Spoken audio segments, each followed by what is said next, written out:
चल चोखा, अब तू मुझे अपने आंगन के फल खिला दे। अपने हाथों से सुंदर छिलका उतार करके श्री पंडरीनाथ भगवान को अपने हाथ से खिला रहा है चोखो मेला। भगवान ने 2-3 केला पाए और 2-3 केला पाने के बाद में भगवान बोले, ए चोखा सुन, अब मत खिला, अब बाकी के जितने बचे हैं ये सब मेरी पीताम्बरी में बांध दे। चोखा बोला, वहां जाकर के पाओगे, सारे मेरे सामने ही पा लीजिए ना, अब बांध करके क्यों ले जा रहा हूं, यही प्रेम से पालो। पंडरीनाथ भगवान बोले, अरे मैंने अपना तो पा लिया, ये बाकी के तो मैं पंढरपुर में रुक्मणी जी बैठी हैं, वो भी भूखी हैं, उनके लिए ले जा रहा हूं, उनको जाके मैं पवा दूंगा। आज चोखा तेरे ऊपर इतना प्रहार किया ना सबने, तेरे ऊपर इतना अत्याचार किया सबने, इसलिए मैंने और रुक्मणी जी ने आज भोजन ही नहीं किया, हम दोनों भूखे हैं। अब मैंने तो पा लिया, अभी रुक्मणी जी के लिए ले जाऊंगा। भगवान अपनी पीताम्बरी में केले बांध करके पंढरपुर आ गए। पंढरपुर में आकर के रुक्मणी जी को पवाया।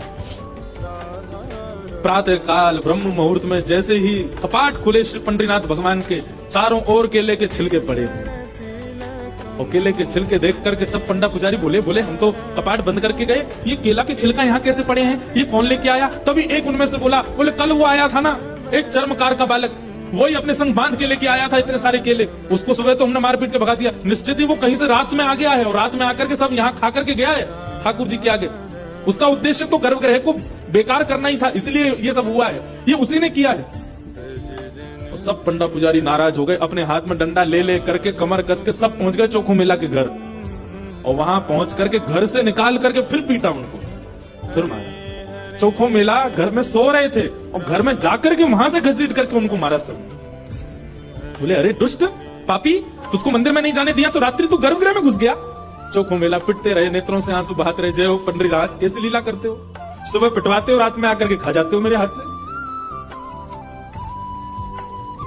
लेकिन अब की बार श्री पंडरीनाथ नाराज हो गए। पंडा पुजारी सब अपना काम करके चोखो मेला के साथ थोड़ी हाथापाई करके सब जैसे ही वापस आए, पंढरपुर में श्री पंडरीनाथ भगवान के मंदिर के मुख्य द्वार सारे अपने आप बंद हो गए और भीतर से ठाकुर जी ने ताला लगा लिया, लॉक कर लिया, बंद हो गए ठाकुर जी मंदिर के अंदर।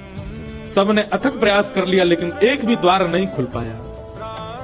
पूरा दिन व्यतीत हो गया, बड़े बड़े कारीगर आ गए लेकिन दरवाजा तोड़ भी नहीं पाए, खोल भी नहीं पाए।